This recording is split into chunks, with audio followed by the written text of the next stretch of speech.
السلام عليكم ورحمة الله وبركاته. نحمد الله العظيم ونصلي ونسلم على الرسول الكريم. أما بعد، قال الله سبحانه وتعالى في كلامه القديم: أعوذ بالله من الشيطان الرجيم، بسم الله الرحمن الرحيم، واعتصموا بحبل الله جميعا ولا تفرقوا. صدق الله العلي العظيم. وقال نبي الله سيد البشر محمد صلى الله عليه وسلم: اتبعوا السواد الأعظم فإنه من شذ في النار، أو كما قال عليه الصلاة والسلام.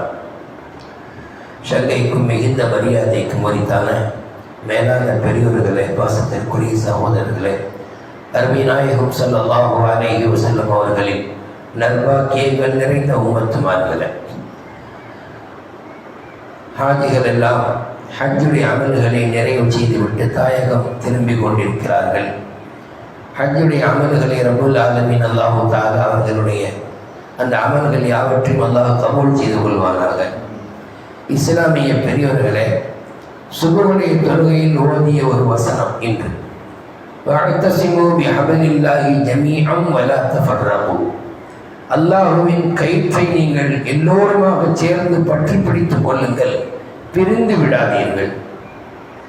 அதை சொல்லிவிட்டு அல்லாஹ் இப்படி ஞாபகப்படுத்துவான்: உங்கள் மீது அல்லாஹ் செய்த நிஅமத்தை எண்ணி பாருங்கள். இந்த உங்கள் மீது என்று அல்லாஹ் சொல்வதை நேரடியாக சஹாபாக்களை தான் குறிக்கிறது என்றாலும் கூட நம்மையும் அல்லாஹ் பார்த்து சொல்கிறான்: நீங்கள் பல்வேறு விதமான நிலைகளில் இருந்தீர்கள், வேற்றுமையான சிந்தனைகளில் இருந்தீர்கள், சண்டை மனோபாவத்தில் இருந்தீர்கள். அல்லாஹ் உங்கள் மத்தியில் அன்பை விதைத்து அன்பை ஆழமாக பதித்து அல்லாஹ் உங்களை அடுத்த கட்டத்திற்கு கொண்டு சென்றான். நீங்கள் என்ன ஆனீர்கள்? அல்லாஹுவின் அருளால் நீங்கள் சகோதரர்களாக ஆனீர்கள் என்று அல்லாஹ் ஞாபகப்படுத்துகிறார். இஸ்லாமிய பெரியவர்களே, இஸ்லாமிய வெற்றிக்கும் இன்றைய இஸ்லாமிய பலவீனத்திற்குமான காரணத்தை நாம் கொஞ்சம் யோசித்து பார்த்தால், ஆழமான யோசனை கூட வேண்டியதில்லை, கொஞ்சம் யோசித்து பார்த்தால் நம் எல்லோருக்கும் புரிகின்ற ஒரு விஷயம்: சமூக ஒற்றுமையை நாம் இழந்து வாழ்ந்து கொண்டிருக்கிறோம். குடும்பத்திலே தொடங்கி நாடு மற்ற எல்லா நிலைகளிலும் ஒரு ஒற்றுமையின்மைதான், ஒரு சரியான கட்டமைப்பான வாழ்க்கையை தவறவிட்டு வாழ்வதுதான் இன்றைய தோல்விக்கான காரணம் என்பதை நாம் புரிந்து கொள்கிறோம். இஸ்லாமிய இபாதத்துகளில் கூட, இஸ்லாமிய வணக்க வழிபாடுகளில் கூட ரப்புல் ஆலமீன் அல்லாஹ் தஆலா வேற்றுமையை விரும்புவதில்லை. நீங்கள் பாருங்கள், தொழுகையில நாம் ருக்குவில எல்லோரும் ருக்கு தான் செய்கிறோம். எந்த மதுஹபிலாவது ருக்குவுடைய நேரத்தில் சுஜூத் உண்டா என்று பாருங்கள். 4 மதுஹபில் ஒரு மதுஹபை நாம் பின்பற்றுகிறோம். இந்த 4 மதுஹபுகள் உருவானது கூட நாம் இதற்கு முன்பு ஒரு சுபையிலே சொல்லியிருக்கிறோம். இந்த 4 மதுஹபுகள் உருவானது கூட நம்முடைய அமல்கள் லேசாக அமைய வேண்டும், அது பாரமாக ஆகிவிடக்கூடாது என்கிற நோக்கத்திலும், அல்லாஹுவின் ரஹ்மத் என்கிற ஒரு நோக்கத்தில் தான் இன்று அந்த மதுஹபுகளிலே உண்டான பிளவுகள் ஏற்பட்டதை ஒழிய, அது கூட பிளவு என்று நாம் சொல்லக்கூடாது. மதுஹபுகளில் உண்டான ஒரு வழிமுறைகள் உண்டானதை தவிர இபாதத்துகளில் அல்லாஹ் எதிர்பார்ப்பது ஒற்றுமையை தான். இப்போ உள்ள சீசன் அமல், ஹஜ்ஜுடைய அமலை எடுத்துக் கொள்ளுங்கள். யாராக இருந்தாலும் ஒரே நிற உடைதான் உடுத்தி செல்ல வேண்டும். யாராக இருந்தால், அவர் அம்பானியினுடைய சொந்தக்காரராக இருந்து முஸ்லீமாக மாறி அவர் ஹஜ்ஜுக்கு சென்றாலும் சரி, அல்லது வேறு யாராக இருந்தாலும் ஹஜ்ஜுடைய அமலை அவர் தொடங்குகிற போது இஹ்ராமுடைய ஆடையை தரிக்கிறார். அது வெள்ளை நிற சாதாரண ஆடை, எல்லோரும் அதைத்தான் உடுத்த வேண்டும். யாராக இருந்தாலும் அரஃபாவுடைய நாளன்று அந்த மைதானத்தில் தங்க வேண்டும். அங்கே வசதிகள் குறைவாக இருக்கலாம், வெயில் நம்முடைய மண்டையை பிளக்கலாம். மண்டையை பிளக்கிறது, என்னால் ஏசி இல்லாமல் இருக்க முடியாது என்று யாராவது தன்னுடைய அந்த அறையிலேயே தங்கிவிட முடியுமா? அங்கே வந்தால்தான் ஹஜ்ஜுடைய அமல் கபூலா, அரஃபாவுடைய பெருவழிக்கு வந்தால்தான். இப்படி எல்லா இடங்களிலும் ஹஜ்ஜுடைய ஒவ்வொரு அமலிலேயும் நாம் ஒரு ஒற்றுமையை காண முடியும். தொழுகையில் ஒற்றுமையை காண முடியும்.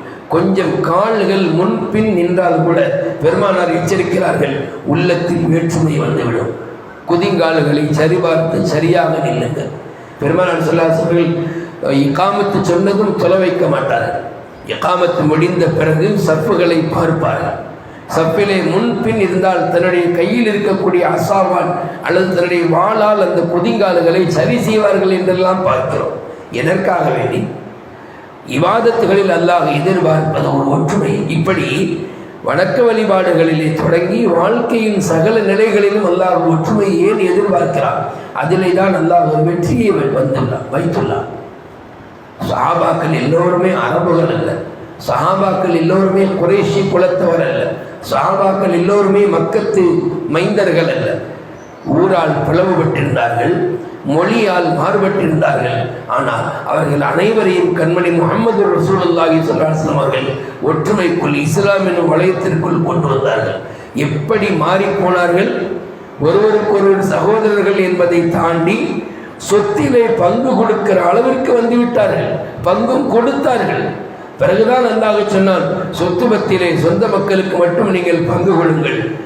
உங்களிடத்திலே வந்து நட்போடு தோழமையோடு பழகி மக்களுக்கு நீங்கள் வசியத்தின் மூலமாக ஏதேனும் செய்யலாமே ஒழிய உங்களுடைய சொத்தில் அவர்களுக்கு பங்கு இல்லை என்று அல்லாஹ் சொல்லுகிற ஒரு லெவலுக்கு அவர்கள் மாறிப்போனார். இப்படி மாற்றியது யார்? முஹம்மது ரசூலுல்லாஹி ஸல்லல்லாஹு அலைஹி வஸல்லம்.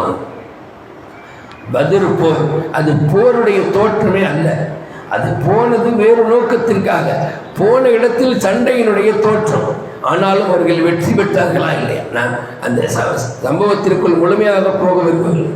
பத்ரில் வெற்றி கண்டது எதனால்? பெருமாள் ஸல்லல்லாஹு அலைஹி வஸல்லம் முதலில் அந்த சஹாபாக்களை ஒன்று கூட்டி ஆலோசனை செய்கிறார்கள். எதுக்குங்க ஆலோசனை செய்யணும்? நாயகம் உத்தரவிட்டால் சஹாபாக்கள் ஃபாலோ பண்ண போறாங்க. நபிக்கு கட்டுப்படும்படி அல்லாஹ்வுடைய உத்தரவு. அப்படின்னா என்ன சொல்லுவாங்க? எல்லோரும் ரெடியாகுங்கள் சண்டைக்கு என்று சொல்லியிருக்கலாம். ஆனால் எல்லோரையும் ஒன்று கூட்டி நிலைமை இப்படி மாறி போய்விட்டது. நாம் வந்த நோக்கம் வேறு, இப்பொழுது தெரிகிற காட்சி வேறு. உங்கள் அபிப்பிராயத்தை சொல்லுங்கள். காரணம், நீங்கள் மனமில்லாமல் வேற்றுமை சிந்தனையோடு என்னோடு போரிட்டால் அது வெற்றிக்கு வழிவகுக்காது. நீங்கள் என்ன சொல்ல கேட்டார். சஹாபாக்கள் எல்லோரும் ஒரே கருத்தின், நாயகமே நீங்கள் என்ன சொல்றீங்களோ அதை நாங்கள் செய்யறோம். உங்கள் அணியில் நாங்கள் பின்னால் நிற்கிறோம். கொஞ்சம் யோசித்து பாருங்கள். சமுதாயத்தின் தலைவரின் பின்னால் மக்கள் ஒன்று திரண்டு நின்றால் யாராலும் கோபித்துக் கொள்ளாதீர்கள், எவனாலும் ஒன்றும் செய்ய முடியாது. ஆனால் சமூக தலைவர் ஒரு நல்ல நிலையில் அவர் இருக்க வேண்டும். அல்லாஹ் ரசூலுடைய அந்த கலிமாவை, அந்த மார்க்கத்தை உயர்த்தும் நோக்கில் இருக்கிற போது அவருக்கு பின்னால் நாம் ஒன்று தன்று நிற்பது கடமை. சஹாபாக்கள் பத்ர் போரிலே சர்தாரே ஆலம் ஸல்லல்லாஹு அலைஹி வஸல்லம் பின்னால் நின்றார்கள். அப்படி வாள் இல்லை, குதிரை இல்லை, உடைந்த வாள், கூறில்லாத கூறில்லாத வாள். ஆனாலும் அல்லாஹ் வெற்றியை சாத்தியமாக்கினார். அதன் பின்பு அப்படியே ஒரு அடுத்த ஆண்டை யோசித்து பாருங்கள். 1000 சஹாபாக்கள், நல்ல வாள் முனையெல்லாம் இருந்தது, உஹதுடைய போர். ஆனாலும் அல்லாஹ்வுடைய நாட்டப்படி தோல்வி முகம் அங்கே தெரிந்தது. என்ன காரணத்தினால்? நாயகத்தினுடைய சொல், நீங்கள் இங்கேயே நிற்க வேண்டும் என்று சொன்னார்கள். சஹாபாக்கள் அதை முடிந்தவரை பின்பற்றினார்கள். கடைசி நேரத்தில் அதிலிருந்து வெளியாகி வந்தார்கள். அந்த வேற்றுமையான ஒரு நிலைப்பாடு தான். ஒற்றுமையை கடந்து வேற்றுமை அவர்கள் அங்கே வெளிப்படுத்தியதால் தோல்வி முகம் தெரிந்தது என்று நமக்கு சரித்திர ஆசிரியர் குறிப்பிடுகிறார். இஸ்லாமிய பெரியவர்களே, அப்படியானால் இன்னைக்கு சமூக ஒற்றுமை சாத்தியமா இல்லையா என்கிற அந்த பட்டிமன்றத்தை தவிர்த்துவிட்டு இஸ்லாமிய மக்கள் அவர்கள் தன்னுடைய ஜமாஅத், தன்னுடைய அந்த கூட்டமைப்புக்கு பின்னால் தங்களை அவர்கள் பயணிக்க செய்துவிட்டால் அதுவே மிகப்பெரிய வெற்றியை தரும். அல்லாஹ் தஆலா நமக்கென வெற்றியை வைத்துள்ளான். அவன் எங்கும் நம்மை பார்த்து கொண்டிருக்கிறான் என்றிருந்தாலும் சமுதாயத்தினுடைய பங்கு என்ன, சமுதாயத்தினுடைய அவசியம் என்ன என்றால், இன்றைய காலகட்டத்தில் வஅ்தஸிமு பிஹப்லில்லாஹ், அல்லாஹ்வுடைய கையில். அல்லாஹ்வுடைய கையில்னா எது? அது எங்கே தொங்குது? எதுவும் உங்களுடைய சிந்தனைக்கு வேண்டாம். குர்ஆன் தான் அல்லாஹ்வுடைய கையில்.